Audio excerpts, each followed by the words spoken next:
Terima kasih Anda masih bersama kami. Wakil Presiden Budiono Kamis pagi secara resmi membuka kegiatan perdagangan pasar modal untuk tahun 2014 di Gedung Bursa Efek Indonesia.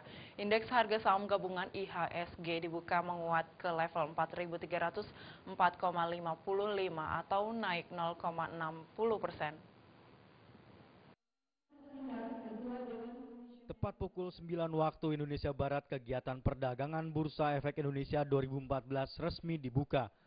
Pembukaan perdagangan awal tahun ini ditandai dengan penekanan palm handscreen oleh Wakil Presiden Budiono dan penandatanganan sertifikat peresmian pembukaan perdagangan. Prosesi pembukaan ini disaksikan juga oleh Menteri Koordinator Bidang Perekonomian Hatta Rajasa, Menteri Keuangan Hatip Basri, Ketua Dewan Komisioner OJK Mulyaman Dehadat, Direktur Utama BEI Ito Warsito, dan jajaran Direksi Bursa Efek Indonesia. Tercatat indeks harga saham gabungan atau IHSG dibuka menguat ke level 4.304,55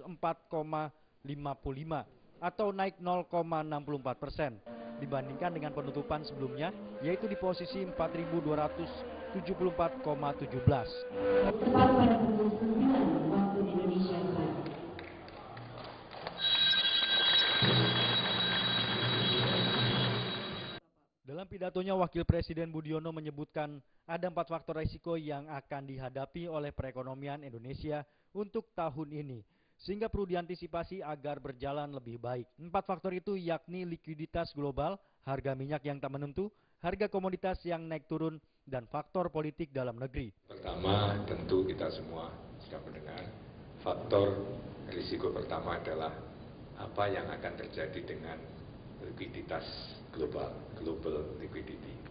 Dengan adanya sudah diputuskannya perubahan dari postur kebijakan moneter Amerika Serikat, apa yang akan kita hadapi tahun depan ini. Dari Jakarta, Linda Puspitasari dan Ketut Sumadiase melaporkan. Para pekerja tambang yang tergabung dalam Solidaritas Pekerja Tambang Nasional Spartan Rabu siang melakukan aksi unjuk rasa di Tugu Proklamasi Jakarta Pusat.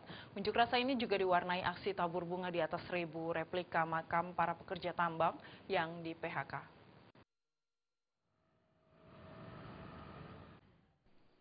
Pemandangan berbeda terlihat di Tugu Proklamasi Jakarta Pusat. Sekitar 1.000 replika makam para pekerja tambang yang di PHK memenuhi lapangan Tugu Proklamasi tersebut. Tidak hanya itu, terlihat beberapa wanita tengah menaburkan bunga di atas replika makam sembari berdoa. Replika makam tersebut sengaja dibuat dan disusun secara rapi oleh Solidaritas para Pekerja Tambang Nasional Spartan. Aksi ini dilakukan sebagai bentuk kekecewaan para pekerja tambang terhadap kebijakan pemerintah. Pasalnya, larangan ekspor mineral mentah oleh pemerintah berpotensi jutaan pekerja tambang di PHK dari perusahaannya. Menurut data dari Spartan, ada sekitar 10.000 izin usaha pertambangan IUP dan izin usaha pertambangan khusus IUPK yang beroperasi. Terdapat sekitar 40 juta pekerja akan terkena PHK massal. Ini adalah bentuk simbolis kekecewaan para pekerja tambang terhadap kebijakan negara. Bahwa aksi ini ingin menunjukkan bahwa larangan ekspor mineral mentah yang akan dikeluarkan pemerintah berpotensi akan mengancam jutaan pekerja tambang ter-PHK. Artinya apa? Ketika pekerja tambang di PHK, itu akan berdampak juga kepada kelangsungan hidup dari keluarganya, istri dan anaknya. Selain PHK massal yang terjadi terhadap pekerja tambang, larangan ekspor ini juga berpengaruh terhadap putusnya mata rantai ekonomi masyarakat lainnya seperti petani, nelayan yang ikut mensuplai barang kebutuhan para pekerja. Spartan menuntut pemerintah bertanggung jawab atas di PHK-nya ribuan pekerja tambang dengan memberikan pesangon terhadap seluruh pekerja yang di PHK sebesar 50 juta rupiah per orang. Aksi rencananya akan terus dilakukan jika tidak ada respon dari pemerintah terhadap tuntutan yang mereka ajukan. Setelah puas menyampaikan aspirasinya, para pengunjuk rasa membubarkan diri dengan tertib. Dari Jakarta, Rizky Nur Muhammad melaporkan. Selain mengenang beberapa tempat di Kota Padang, hujan yang turun beberapa hari terakhir di Sumatera Barat juga menerjang kawasan Painan Kabupaten Pesisir Selatan. Banjir setinggi 1,5 meter ini juga diakibatkan karena meluapnya Sungai Batang Tarusan.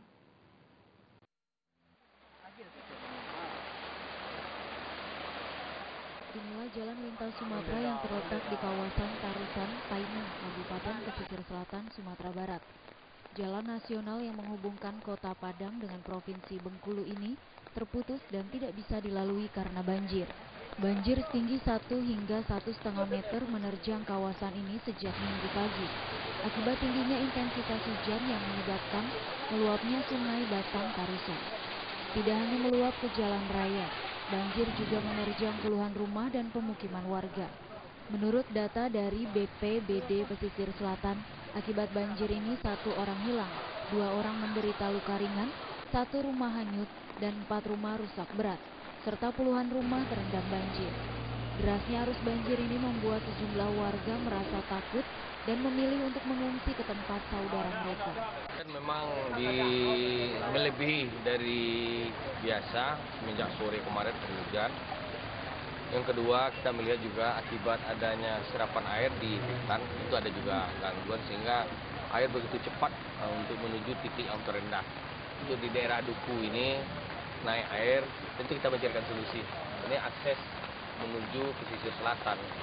Solusinya adalah karena ini jalan negara, tentu kita lakukan menaikkan atau meninggikan jalan ini minimal 1 meter dari jalan yang sudah ada. Banjir ini akan terus bertambah jika hujan terus mengguyur kawasan ini. Banjir juga merendam kawasan Bayang, Batang Kapas, dan Kambang pesisir selatan. Dari Padang, Sumatera Barat, Rizal Mandailing melaporkan. Ya, jam beranjak dulu pemirsa. Di segmen terakhir kami masih memiliki sejumlah informasi, tetaplah bersama kami.